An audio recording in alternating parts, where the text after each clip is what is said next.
Alhamdulillah nahmaduhu wa nasta'inuhu wa nastaghfiruh.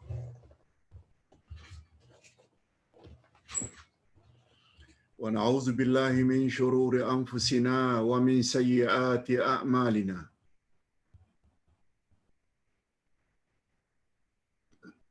Man yahdihillahu fala mudilla lahu wa man yudlil fala hadiya lahu.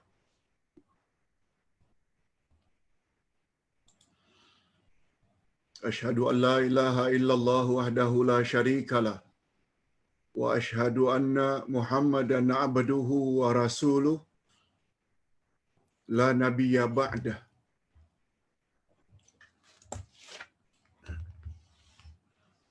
Allahumma salli wa sallim ala nabiyyina Muhammad wa ala alihi wa sahbihi ajma'in, amma ba'd.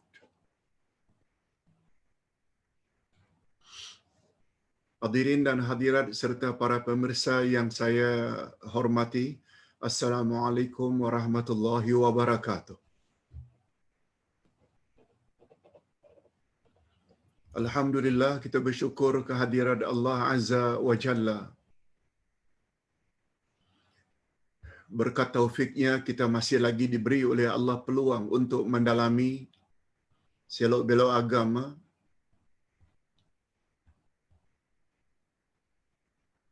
khasnya yang berkaitan dengan akidah.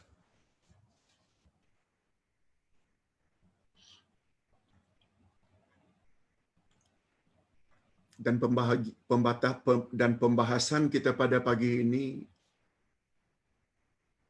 tentang satu puak yang bercanggah dengan Ahlus Sunnah wal Jamaah, yaitu puak Khawarij.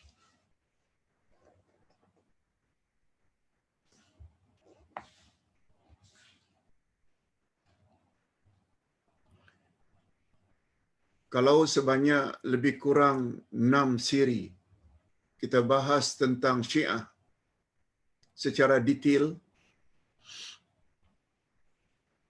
siapakah pengasas ajaran Syiah,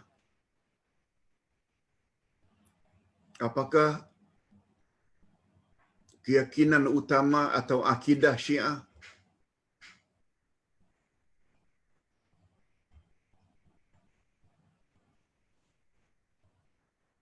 maka pada hari ini atau pagi ini kita akan bahas pula satu puak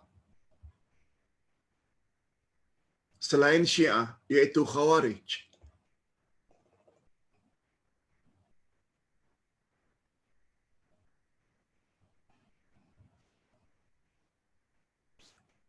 Dua golongan ini dikenal pasti golongan yang sesat.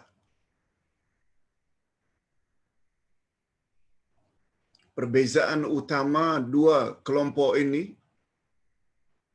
kalau Syiah terlalu menyanjung-nyanjung Sayyidina Ali, mengkultus Sayyidina Ali.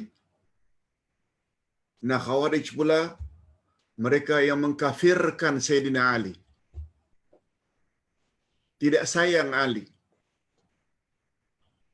Mereka keluar dari barisan Sayyidina Ali. Itu sebab mereka dipanggil Khawarij. Dari kata kharaja, kharaja maknanya keluar. Khawarij, orang-orang yang keluar dari barisan Sayyidina Ali kerana benci kepada Ali, malah mengkafirkan Ali. Dan puak inilah akhirnya yang membunuh Sayyidina Ali. Itu sekedar pembukaan, mukaddimah.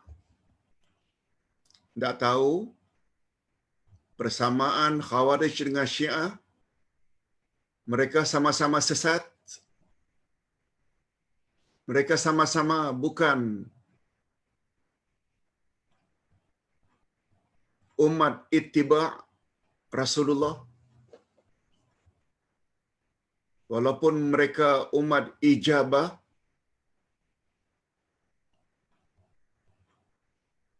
umat Islam, tapi bukan umat Islam yang selamat.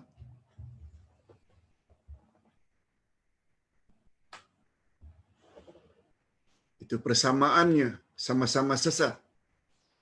Perbezaannya pula, Syiah terlalu menyanjung, mengkultus, mensucikan Sayyidina Ali, sedangkan Khawarij mengkafirkan Ali. Pemahaman itu perlu dimiliki dulu. Nah, sekarang sebagai mukaddimah, siapa itu Khawarij? Gerakan Syiah, ini kita bahas sedikit. Gerakan Syiah tidak wujud pada zaman kekhalifahan Abu Bakar As-Siddiq yang memerintah dari tahun 11 hingga 13. 2 tahun saja. Sebab baginda wafat tahun 10. Syiah juga tidak wujud di zaman Umar ibn Khattab yang memerintah dari tahun 13 setelah wafatnya Abu Bakar hingga tahun 23, 10 tahun. Tetapi zaman kekhalifahan Osman ibn Affan yang memerintah tahun 23 setelah Umar dibunuh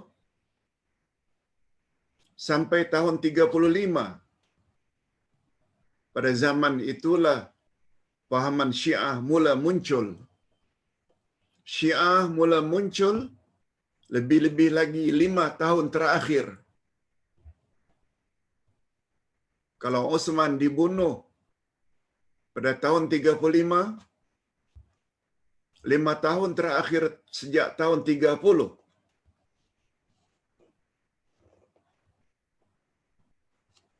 Muncul golongan Syiah. Sayyidina Osman adalah seorang yang saleh, khalifah yang baik. Selain kesibukannya mengatur negara,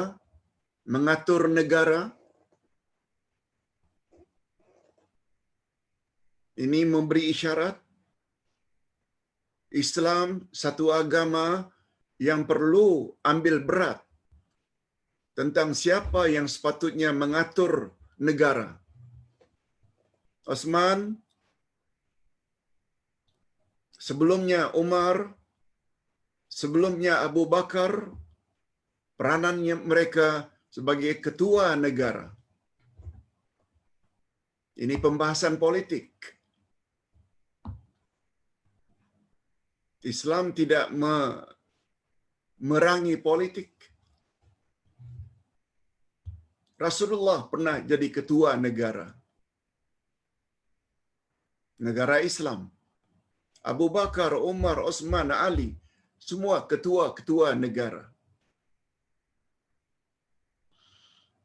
Tetapi di dalam mereka menjalankan tugas mengajak manusia ke jalan Allah, ikut ajaran Rasulullah, mereka mendapat penentangan.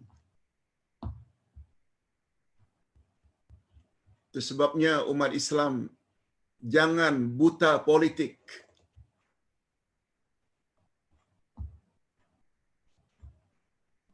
Kalau mereka buta politik, mereka akan diperintah oleh orang-orang jahat, orang-orang yang tak fikir memperjuangkan agama, tapi lebih kepada memperjuangkan pribadi atau memperjuangkan parti. Itu bukan cara pemerintahan dalam Islam. Pemerintahan dalam Islam, ketua negara mesti memastikan mereka memperjuangkan agama Allah yang benar. Selain Osman sibuk memimpin negara, beliau juga sibuk mengumpul ayat-ayat Al-Quran sehingga dijadikan satu mashaf yang dikenal dengan Mashaf Osmani. Itulah Quran yang kita jadikan panduan hari ini. Namanya Mashaf Osmani. Mengapa dipanggil Osmani? Karena Osman yang mula-mula mengumpulkannya. Kesibukan Osman itu telah digunakan oleh Abdullah bin Sabah. Oh, cantik namanya. Abdullah. Tapi Abdullah bin Sabah inilah pengasas ajaran Syiah. Seorang Yahudi yang memeluk Islam, kemudian memberontak melawan Osman. Abdullah bin Sabah adalah orang yang memainkan peranan yang paling penting dalam pemberontakan yang akhirnya membawa kepada pembunuhan Osman ibnu Affan radhiyallahu anhu. Ini Abdullah bin Sabah yang menentang Nabi ketika di Madinah juga bernama Abdullah. Abdullah bin Ubay bin Salul. Abdullah lagi yang menentang keras Osman ibnu Affan yang mengasas ajaran Syiah, Abdullah bin Sabah. Abdullah lagi. Nanti sebentar lagi kita akan bahas Khawarij. Pengasas Khawarij juga Abdullah bin Kawa. Abdullah belaka. Walaupun nama Abdullah itu nama yang terbaik, tapi sebenarnya tidak ada apa pada nama. Kalau perjalanannya macam itu. Bagus, punya nama yang baik. Tapi yang perlu dan paling utama, pribadi orang tersebut. Taat Allah atau taat dan Rasul atau sebaliknya. Abdullah bin Ubay, ketua munafik. Abdullah bin Sabah, pengasas ajaran sesat Syiah. Abdullah bin Kawa, pengasas ajaran Khawarij. Semuanya sesat belaka. Okey, kita teruskan. Setelah pembunuhan Osman, maka kaum yang memberontak, yang tidak memberontak. Setelah pembunuhan Osman, kaum yang memberontak, iaitu Syiah, dan kaum yang tidak memberontak, dari kalangan Ahlus Sunnah wal Jamaah, mereka bersepakat mengangkat Sayyidina Ali bin Abi Talib sebagai khalifah yang keempat.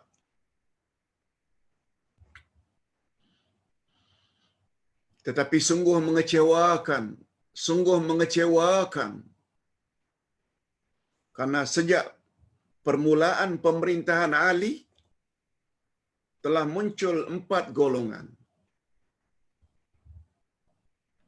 Oleh sebab itu munculnya parti-parti, hatta sesama Islam tak mau berbaik-baik dengan sesama Islam. Bukan perkara baru.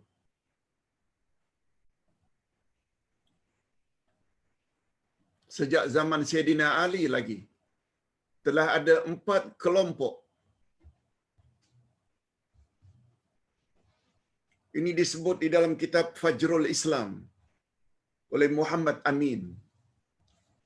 Apa 4 kelompok tersebut? Yang satu sama lain berbeza pandangan. Khasnya tentang pengangkatan Sayyidina Ali. Pertama, golongan Syiah dan sebahagian golongan Ahlus Sunnah wal Jamaah di Madinah menyokong pengangkatan Sayyidina Ali sebagai khalifah. Golongan Syiah sukalah. Selain Syiah, juga Ahlus Sunnah. Khasnya yang berada di Madinah, angkat Sayyidina Ali. Satu. Yang kedua, golongan Muawiyah bin Abu Sufyan. Siapa Abu Muawiyah bin Abu Sufyan, Pak Ustaz? Beliau adalah gubernur di Damsyik, Syria. Pusat pemerintahan di zaman Osman, Abu Bakar, Umar, Osman, Ali, pusat pemerintahan, ibu negara, capital adalah Madinah. Mereka ada governor, mereka ada menteri besar. Satu di antara governor pemerintahan Osman bernama Muawiyah yang berada di Syria, Damsyik. Damsyik ibu kota Syria. Kita teruskan. Beliau diangkat oleh Osman ibnu Affan sebagai governor di Damsyik, Syria. Mereka mendakwa bahawa Ali bertanggungjawab ke atas pembunuhan Osman dan juga mendakwa pengangkatan Ali dilakukan oleh pemberontak secara paksaan. Mereka mengangkat orang-orang Muawiyah, mengangkat Muawiyah sebagai khalifah mengganti Osman. Puak-puak Muawiyah menuduh Ali sebagai penyebab pembunuhan Osman.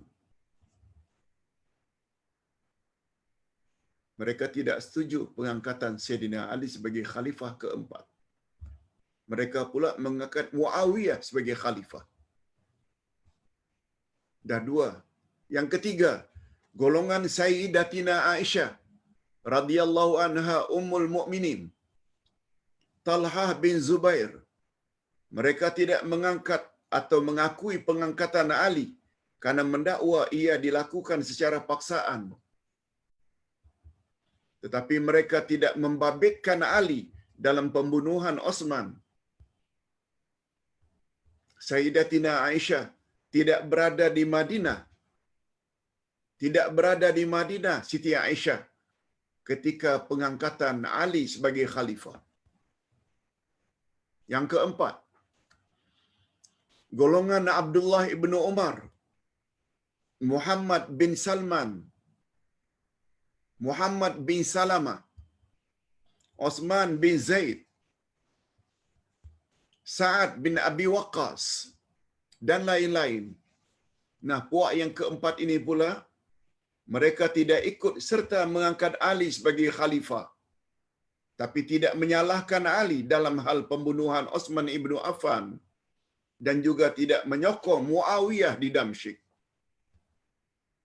Ali tidak, Muawiyah pun tidak. Ini kelompok Abdullah bin Umar. Begitu gambarannya. Umat Islam mula pecah. Jadi perpecahan umat Islam ini bukan sekarang saja, dari dulu lagi.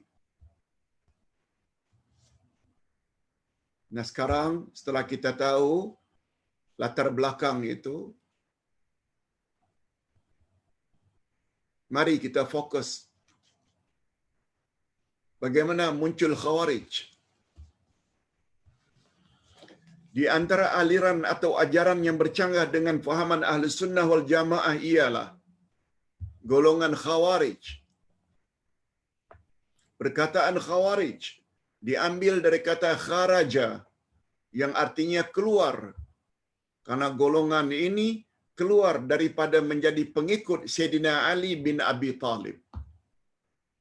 Sekarang pertanyaan, mengapa mereka keluar? Ini dia sejarahnya.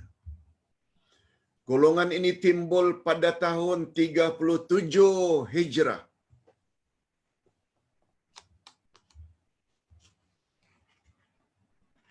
Tahun 37.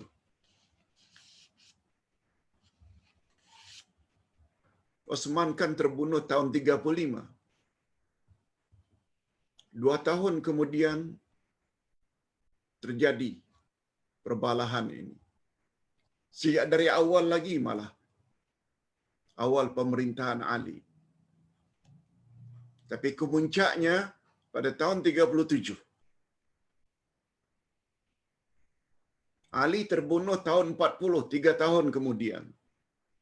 Apa yang berlaku pada waktu itu? Golongan ini timbul pada tahun 37 Hijriah bersamaan dengan peristiwa Siffin, yaitu peperangan antara puak Ali bin Abi Talib dengan puak Muawiyah bin Abu Sufyan. Mengapa terjadi peperangan? Karena Muawiyah tidak mengakui kekhalifan Ali. Puak Muawiyah yang berkuasa di Damsyik, seorang gubernur yang diangkat oleh Utsman, malah mengisytiharkan Muawiyah juga khalifah. Ini satu cabaran bagi Sayyidina Ali. Sebab itu mereka diserang oleh Sayyidina Ali, yang dipanggil dengan peristiwa Siffin. Peperangan Siffin ini terjadi peperangan. Sayyidina Ali hantar tenteranya ke Damsyik memerangi Sayyidina Ali. Tapi apa yang terjadi? Ini dia. Peperangan Siffin terjadi disebabkan keengganan Muawiyah bin Abu Sufyan membaiat Sayyidina Ali sebagai khalifah yang keempat setelah Sayyidina Utsman ibnu Affan dibunuh. Muawiyah telah menuduh Ali bin Abi Talib sebagai orang yang paling bertanggungjawab terhadap pembunuhan Utsman ibnu Affan. Begitu pandangan Muawiyah.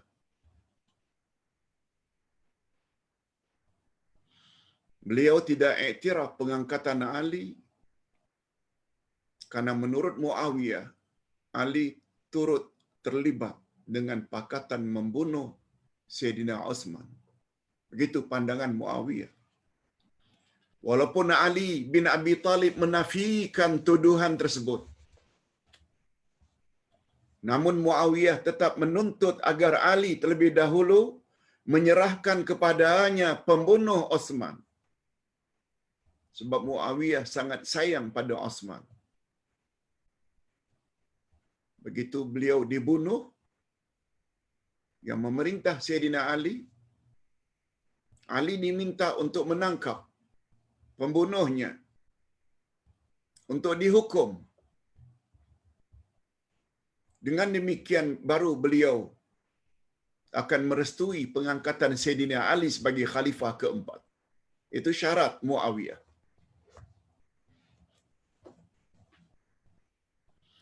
Akibat sikap kedua pemimpin besar tersebut, yang masing-masing mendakwa pihaknya lah yang lebih benar, Ali mengatakan dialah yang paling benar, Muawiyah mendakwa dialah yang lebih benar. Akhirnya peperangan tidak dapat dielakkan. Pertumpahan darah tidak dapat dielakkan. Dalam peperangan tersebut, pihak Muawiyah hampir kalah karena tentera Sayyidina Ali lebih kuat. Dan banyak tentera Muawiyah yang terkorban, mati dibunuh. Akhirnya mereka membuat helah dengan menjulang Al-Quran di hujung tombak.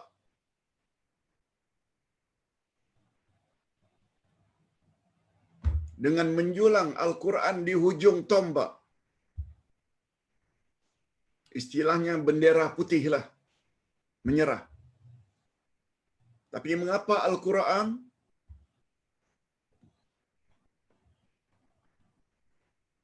Mereka berteriak, Al-Quran akan menghukum di antara kita. Maksudnya, mari kita berhukum kepada Al-Quran. Maksudnya ialah minta agar peperangan dihentikan segera dan selanjutnya mengadakan perundingan. Pada mulanya Ali memang menentang usulan tersebut, dan ingin meneruskan peperangan karena beliau yakin bahwa beliau di pihak yang benar. Tetapi sebahagian dari pengikut Ali telah mendesak beliau untuk menerima tawaran Muawiyah. Damailah ya Amirul Mukminin. Mereka kan orang Islam juga. Marilah kita berdamai. Jangan terus kita perangi. Mereka kan juga orang Islam. Akhirnya Ali setuju menghentikan peperangan dan seterusnya mengutus wakilnya untuk mengadakan perundingan dengan pihak Muawiyah. Nah, akhirnya terjadi persetujuan. Tapi apa yang terjadi? Perkara yang tak disangka-sangka. Banyak juga daripada pengikut Ali yang tak setuju dengan sikap Ali yang ingin berdamai. Akhirnya mereka keluar. Nah, golongan inilah yang namanya Khawarij. Keluar dari barisan Ali karena tidak setuju Ali ingin berdamai dengan Muawiyah. Nampak tak ekstrimnya? Nampak. Khawarij ini pihak yang ekstrim. Bukan saja keluar menuduh Ali kafir.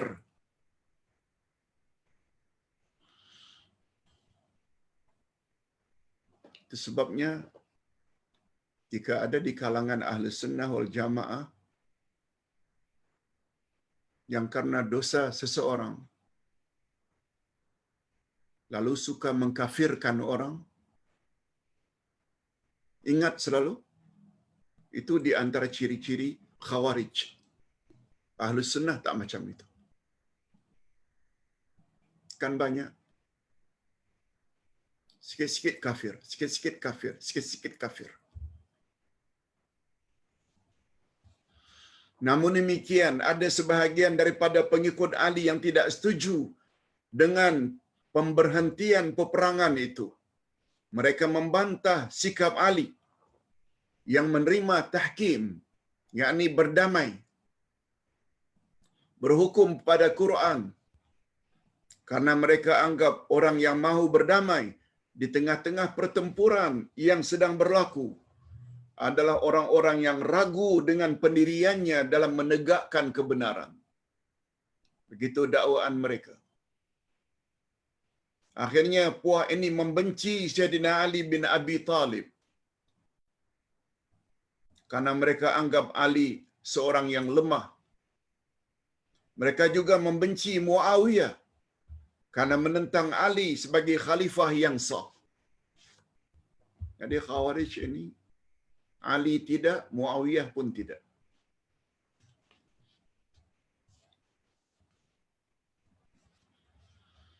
Ada juga yang berpendapat, ini pandangan yang kedua.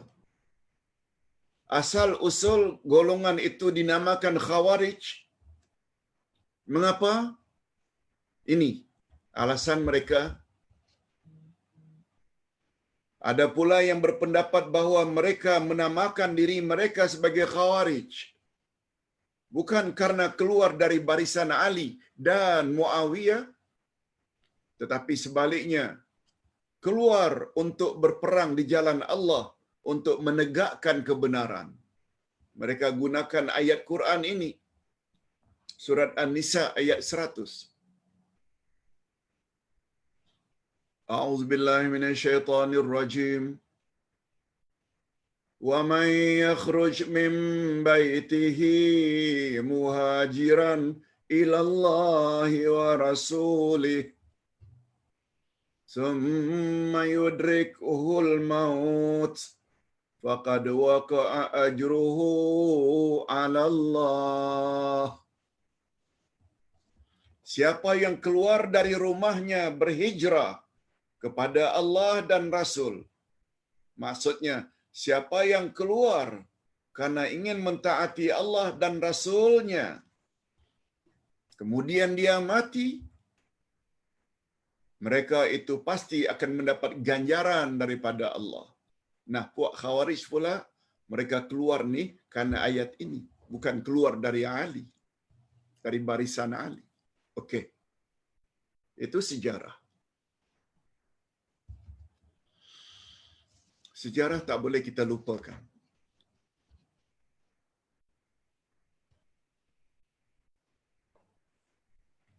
Sebagaimana kita tak boleh lupakan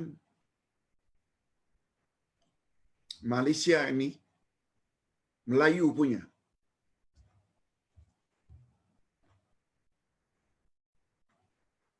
China, India, Indonesia bukan penduduk asal sini. Penduduk asal sini Melayu. Atas sebab itu negara ini dipanggil Malaysia. Negeri orang Melayu. Itu sebabnya non-Malay. Jangan sombong sangat. Ingin menguasai Malaysia. Bukan hanya menguasai. Dah mula mempertikaikan orang-orang Melayu sebagai penduduk asal negeri ini. Mempertikaikan institusi diraja. Mempertikaikan Islam agama resmi. Padahal itu semua tersurat di dalam perlembagaan yang mesti dijunjung tinggi oleh setiap yang punya warga negara Malaysia. Ini pembahasan politik. Itu sebabnya Ustaz ulang berkali-kali. Andai kata anda ingin berjuang untuk menjadi pucuk pimpinan negeri Malaysia,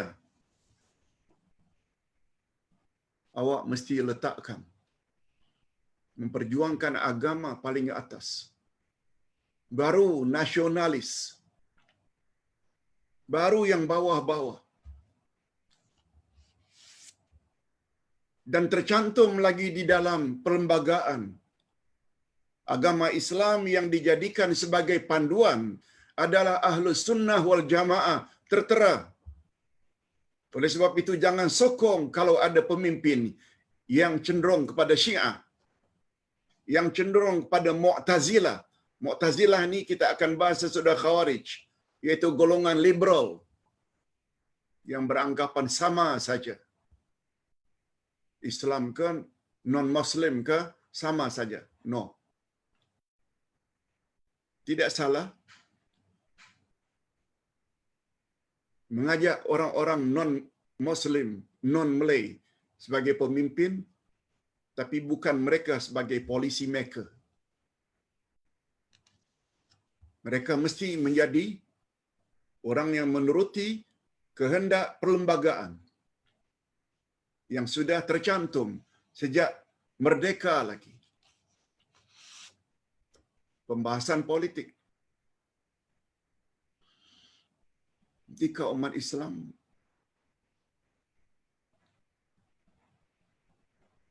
tidak mau bahas politik, istilah orang Indonesia, mereka akan dipolitisir.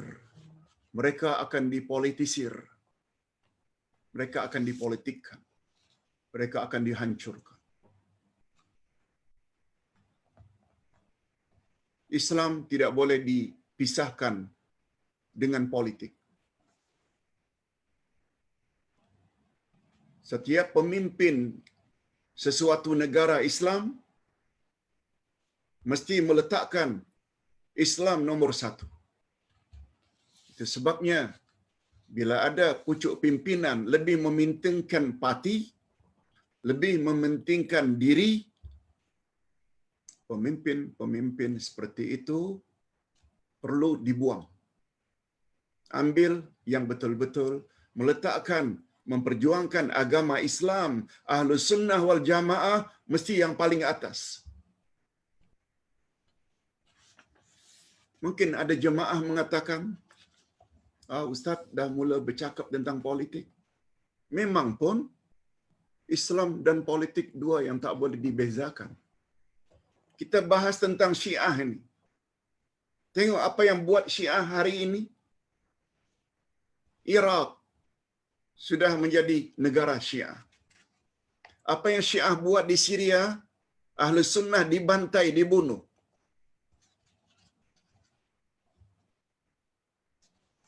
Apa yang terjadi di Yaman, itu sebabnya jangan salah faham.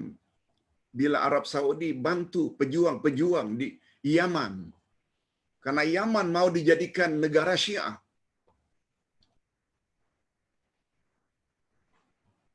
Bacalah sedikit sejarah.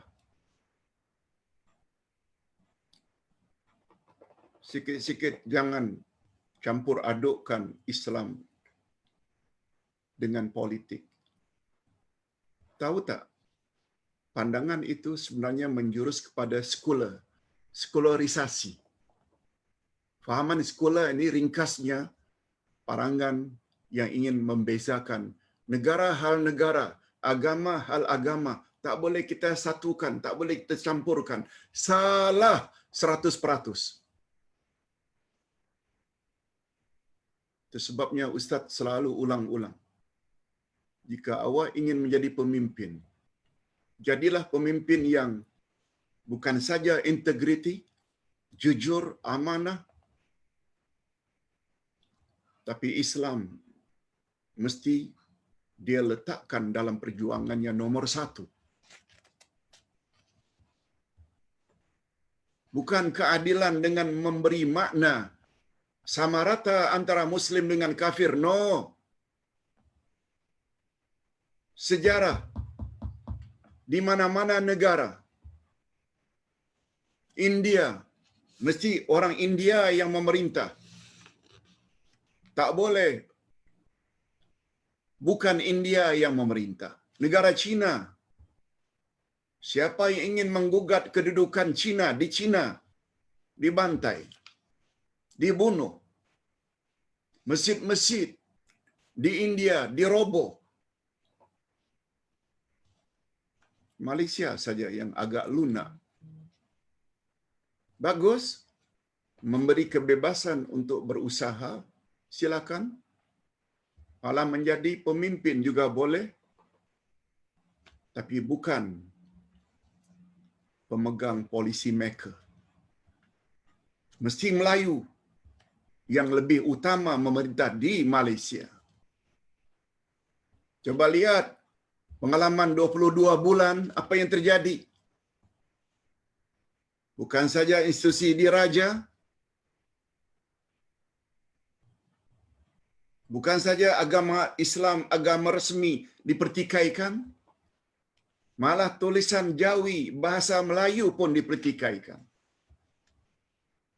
Masih tak nampak lagi ke? Buta ke? Puak macam itu mau kita berikan kuasa sekali lagi. Kata Nabi, orang yang beriman tidak boleh dipatuk ular 2 kali dari lubang yang sama. Orang yang beriman tidak boleh dipatuk sebanyak 2 kali dari lubang yang sama. Ketika lalu muncul ular, patuk dia. Maknanya untuk lalu di tempat yang sama kali kedua, dia mesti berhati-hati. Jangan dipatuk untuk kali kedua dari lubang yang sama. Faham-fahamlah. Hadirin dan hadirat rahimakumullah. Ustaz tidak cenderung kepada mana-mana parti dari parti-parti Islam di Malaysia. Tidak.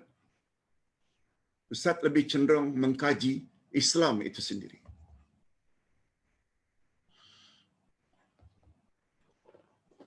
Mungkin ada di antara follower yang tak suka dengar perkara ini. Tolong dengar. Kalau mau, jadikan Uday sebagai guru agama. Islam tidak memusuhi politik, tapi mesti politik Islami. perkara ini perlu. Sebab keadaan di Malaysia hari ini dah caca marba.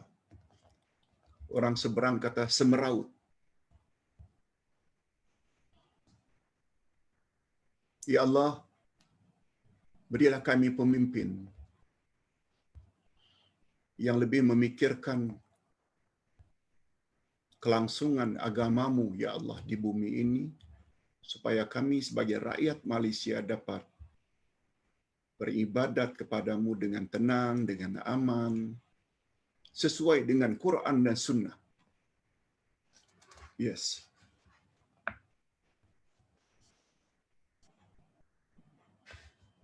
Hadirin dan hadirat rahimakumullah.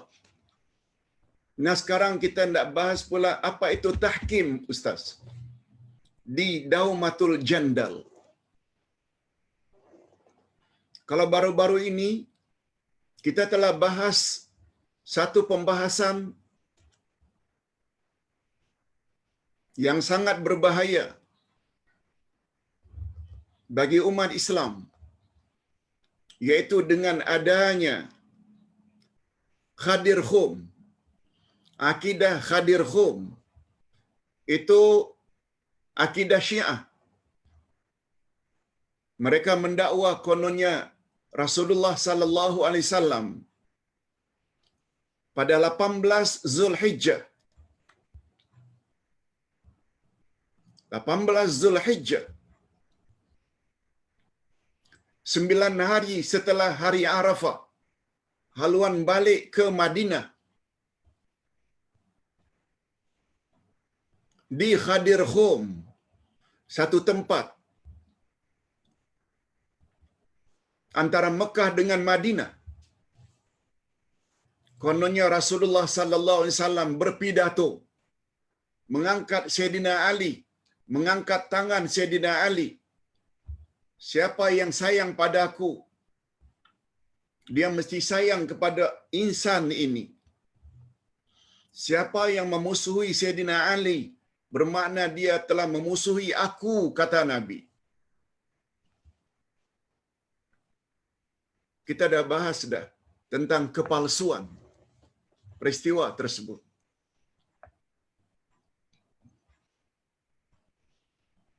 Sila baca balik.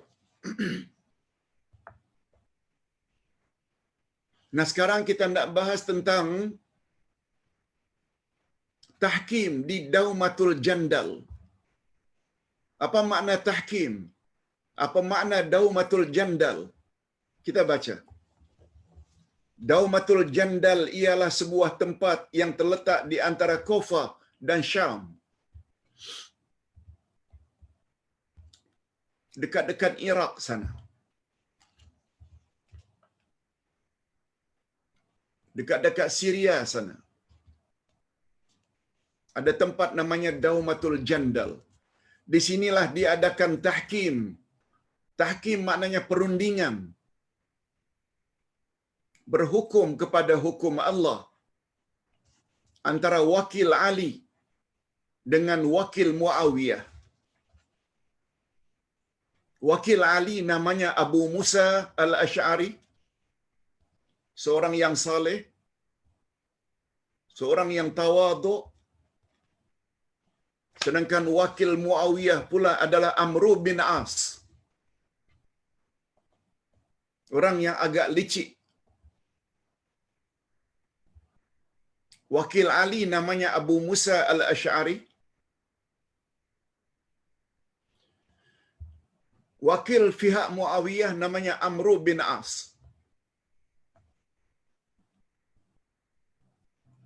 Perundingan antara dua wakil ini disaksikan oleh pembesar-pembesar masyarakat Islam di zaman itu, yaitu Abdullah bin Umar radhiyallahu anhuma, Abdullah bin Zubair radhiyallahu an, Mughirah bin Syu'bah, dan lain-lain lagi, disaksikan oleh sahabat-sahabat besar. Perundingan ini tidak membuahkan hasil sebagaimana yang diharapkan. Masing-masing pihak memandang merekalah yang lebih benar.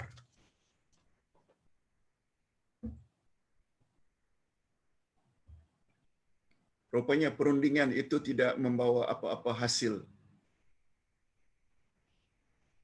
yang membanggakan. Sebab terdapat penipuan. Siapa yang menipu, Pak Ustaz? Coba dengar.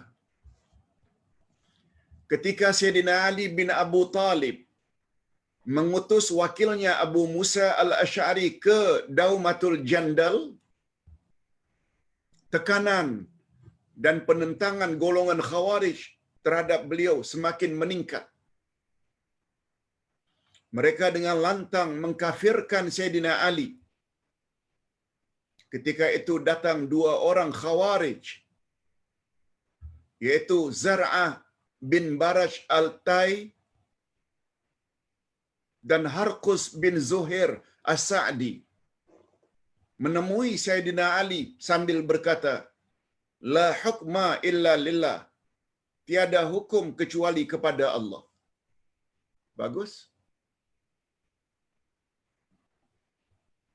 Apa jawaban Sayyidina Ali? Sayyidina Ali juga menjawab dengan ungkapan yang sama. La hukma illa lillah. Tiada hukum kecuali kepada Allah. Nah, sama-sama berhukum kepada Al-Quran. Berhukum kepada Allah.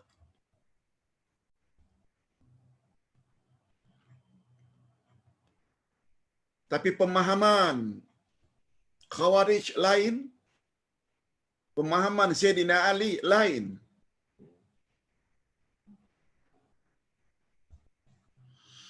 Di sini kita perlu kepada terjemah maknawiyah. Tak cukup terjemah harfiah. Semua orang boleh berkata, mari kita berhukum dengan hukum Al-Quran.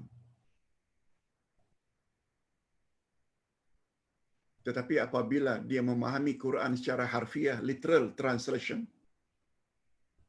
direct translation, sungguh berbahaya. Macam bahayanya Khawarij.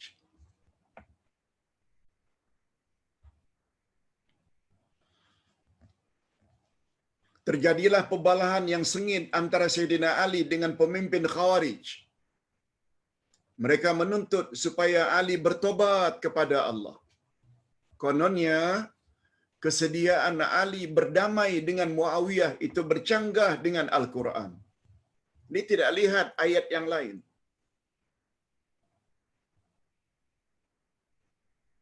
Innamal mu'minuna ikhwah, fattaqullah. Fa'aslihu baina akhawaikum, fattaqullah. Al-Hujurat ayat 10. Sesungguhnya orang-orang beriman itu adalah bersaudara. Oleh sebab itu, damaikanlah di antara orang-orang yang beriman bila mereka bertelingkah. Fattaqullah, bertakwalah pada Allah. Ali melihat ayat ini. Mereka tak lihat. Pokoknya perang-perang. Mereka pihak yang salah. Tapi kata Sayyidina Ali, mereka ingin berdamai. Nak ajak bincang.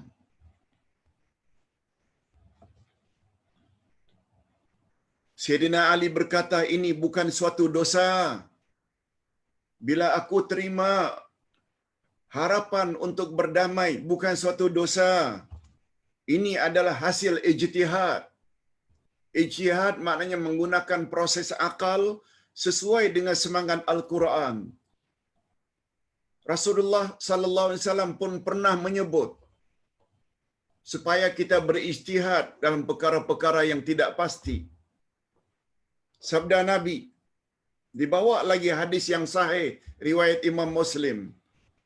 Man ijtahada wa asaba falahu ajran wa man ijtahada wa akhta'a falahu ajrun wahidun.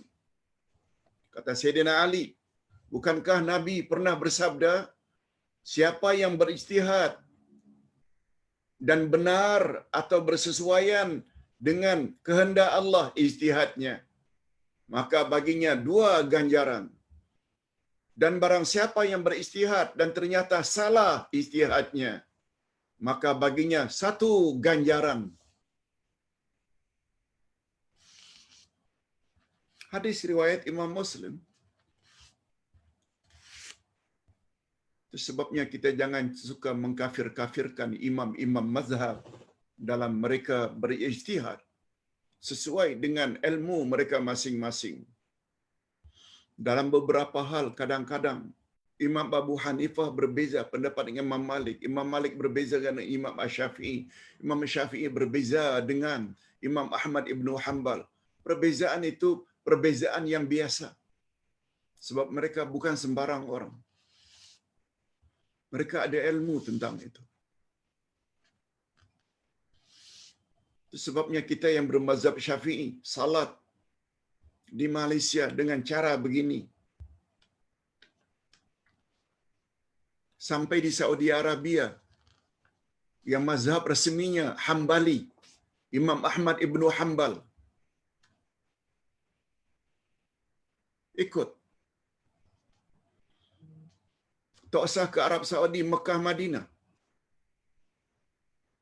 Kalau sedang berada di Wisma Yakin, masuk waktu Maghrib, masuk waktu Isya, jangan karena Masjid India itu pada umumnya imamnya dan para jemaah orang-orang India bermazhab Hanafi, lalu kita tak mau ikut. No. Itu khilaf yang dibolehkan. Itu jawaban Sayyidina Ali. Seolah-olah Ali katakan, mengapa kamu katakan aku ini kafir, aku ini sesat. Dan Sayyidina Ali menambah lagi bahwa kita sudah membuat persetujuan untuk berdamai. Dan setiap persetujuan damai wajib ditepati karena Allah. Melarang memungkirinya. Allah melarang memungkiri janji. Sebagaimana firman Allah, wa aufu bi ahdillahi idza ahadtum. Tepatilah perjanjian dengan Allah apabila kamu berjanji. An-Nahl ayat 91. Lihat, Ali orang yang banyak ilmu.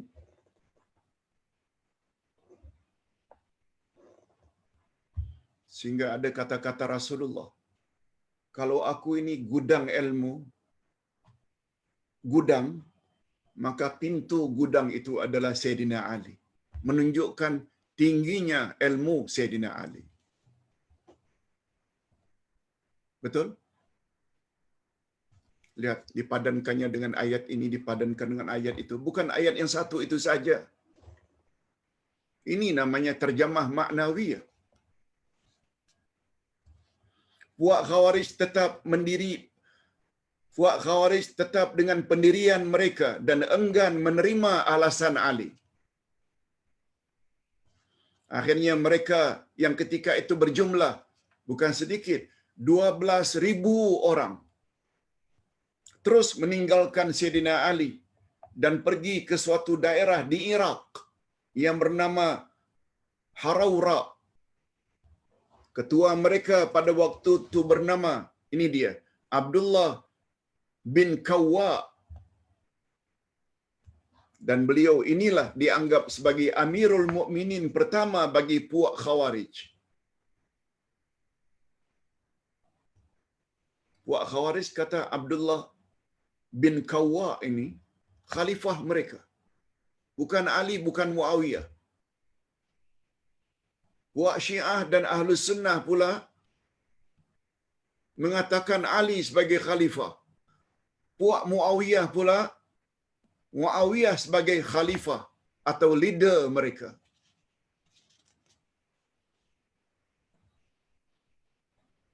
Jadi perbalahan siapa yang patut menjadi leader ini bukan muncul hari ini. Bukan. Sejak dulu lagi sudah muncul. Itu sebabnya kita perlu tahu sejarah supaya perkara ini jangan berulang lagi. Okey, kita akhiri dengan proses tahkim. Supaya kita tahu tahkim ini penuh dengan tipu muslihat, khasnya dari pihak Muawiyah. Perjalanan tahkim tidaklah begitu lancar. Malahan terdapat tipu muslihat di dalamnya. Amru bin As, wakil Muawiyah, adalah seorang ahli siasat yang sangat ulung. Sedangkan Abu Musa al-Asy'ari sebagai wakil Ali adalah seorang sahabat yang jujur lagi saleh.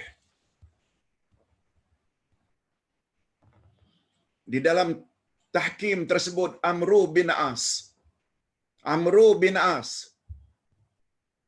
wakil Muawiyah, mengusulkan agar perdamaian dapat tercapai dengan sebaik-baiknya untuk kemaslahatan umat Islam dan agar jangan terjadi lagi pertumpahan darah antara sesama mereka.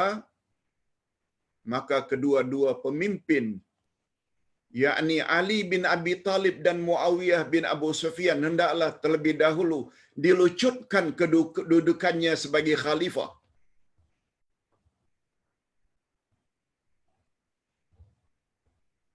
Kemudian menyerahkan kepada umat Islam untuk mencari penggantinya. Nampaknya usulan itu cantik. Kata Amru bin As, wakil Muawiyah, supaya perdamaian ini boleh berlancar dengan mulus, lancar. Ali dan Muawiyah, Ali, Tuan, ya Abu Musa al-Asy'ari, Muawiyah, saya, Amr bin As sebagai wakil, kita berdua mesti lucutkan dulu kekhalifahan masing-masing, Ali dan Muawiyah.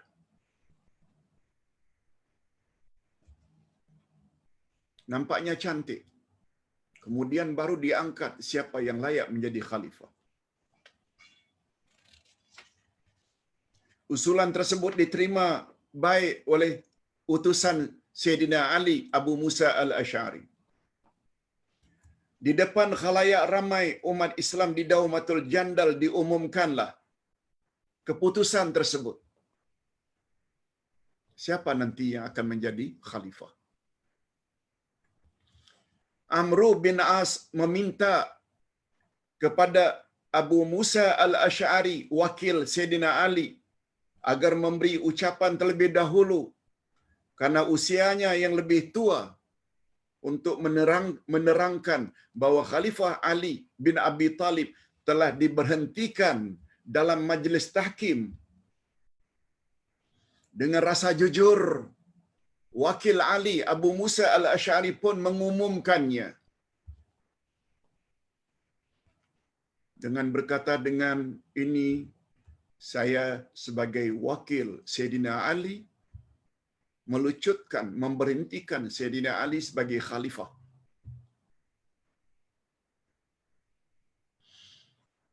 Suatu penghormatan kononnya karena dia lebih tua. Rupanya di dalam fikiran Amru bin As, wakil Muawiyah, ada satu helah. Tetapi Amru bin As dengan licik telah mengubah keputusan awal dengan mengatakan di khalayak ramai, "Hai kaum muslimin sekalian, bukankah kamu telah dengar wakil resmi Sayyidina Ali telah melucutkan Sayyidina Ali sebagai khalifah? Telah diberhentikan oleh utusannya sendiri. Maka sekarang yang tinggal hanya satu khalifah, yaitu Muawiyah bin Abu Sufyan. Marilah kita sama-sama mentaati Muawiyah. Marilah kita sama-sama sokong Muawiyah. Karena Ali telah dilucutkan kedudukannya sebagai khalifah. Yang tinggal hanya satu, yaitu Muawiyah." Tidak sebagaimana yang dia janjikan, yang dia juga mesti meletakkan kedudukan Muawiyah sebagai khalifah. Baru kemudian proses pengangkatan. Tidak begitu. Coba dengar apa yang terjadi. Pihak Muawiyah sangat gembira dengan kejadian ini sambil mengejek pihak Sayyidina Ali. Pihak Sayyidina Ali mereka mereka bertepuk kegembiraan karena Muawiyah menjadi khalifah. Sedangkan penyokong Ali pula sangat kecewa karena mereka telah ditipu. Lanjutan daripada tahkim di Daumatul Jandal ini, ternyata pihak Ali yang diwakili Abu Musa al-Asy'ari kalah di dalam perundingan tersebut, maka pihak Khawarij, nah sekarang pihak Khawarij. Kalau pihak Muawiyah begitu gembira, pihak Ali begitu sedih, bagaimana dengan Khawarij? Yang anti Ali, yang anti Muawiyah, puak Khawarij lebih kecewa lagi dan sangat marah kepada Ali, juga kepada Muawiyah, juga kepada Amru bin As, wakil Muawiyah yang licik dan penipu dalam pandangan mereka. Karena menurut Khawarij, mereka bertiga inilah yang menjadi punca atau dalang perpecahan umat Islam. Oleh sebab itu, nanti minggu hadapan kita akan teruskan muncul satu tekad dari Khawarij. 3 orang yang menjadi dalang perpecahan umat Islam ini perlu dibunuh. Muawiyah perlu dibunuh, Ali perlu dibunuh, dan Amru bin As juga perlu dibunuh. Cuma sayang waktu sudah habis. Kita akan sambung pada siri yang kedua. Insya-Allah, bagaimana nasib Sayyidina Ali? Antara lain Sayyidina Ali mati dibunuh. Antara lain kita akan bahas nama-nama lain bagi Khawarij. Apa perbezaan Khawarij dengan Syiah? Apa dia puak-puak Khawarij? Ada berapa puak? Nah, yang paling penting minggu hadapan, akidah Khawarij.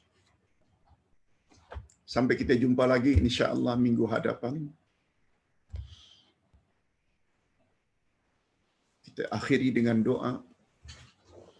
Alhamdulillahirabbil alamin wassalatu wassalamu ala asyrafil anbiya'i wal mursalin wa ala alihi wa sahbihi ajmain. Ya Allah, ya Tuhan kami, ampunilah dosa kami dan dosa kedua ibu bapa kami, dan cucurilah mereka rahmat-Mu ya Allah, sebagaimana mereka telah didik kami sejak dari kecil. Ya Allah, berilah kami pasangan hidup dan zuriat keturunan yang menyedapkan pandangan mata dan hati kami, dan jadikanlah kami pemimpin bagi orang-orang yang bertakwa. Ya Allah, dalam pelajaran pada hari ini, kami baru tahu rupanya Islam juga memikirkan masalah politik negara. Siapa yang bakal memimpin negara adalah menjadi tanggung jawab setiap rakyat. Lebih-lebih lagi setiap pemimpin untuk menjadikan Islam itu yang benar menjadi matlamat utama dalam perjuangan mereka.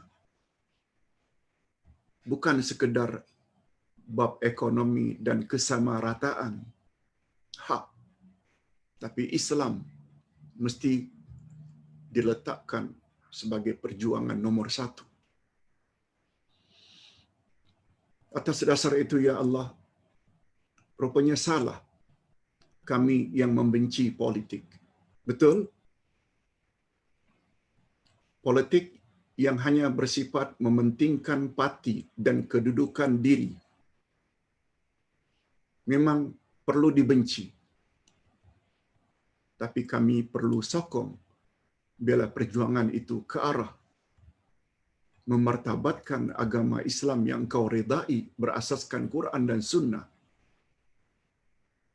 yang menjadi amalan Ahlus Sunnah wal Jamaah, rupanya adalah menjadi suatu kemestian.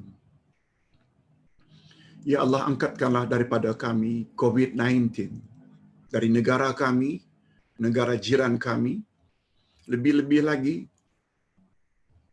daripada masyarakat kami, qaryah kami, taman kami, dan lebih khusus lagi tolong Engkau angkat ya Allah COVID-19 dari keluarga kami, kaum kerabat kami, tak kira di mana mereka berada. Dan terhadap mereka yang positif COVID-19 lalu meninggal dunia, mereka hadapi dengan reda dan tawakal. Berilah mereka ya Allah ganjaran mati syahid akhirat. Birahmatika ya arhamar rahimin. Wa sallallahu ala nabiyyina Muhammad wa ala alihi wa sahbihi ajma'in. Subhana rabbika rabbil izzati amma yasifun. Wa salamun alal mursalin. Walhamdulillahi rabbil alamin. Waalaikumsalam. Jazakallah khair Ustaz. Subhanakallahumma wa bihamdika asyhadu an la ilaha illa anta astaghfiruka wa atubu ilaik. Assalamualaikum warahmatullahi wabarakatuh. Waalaikumsalam.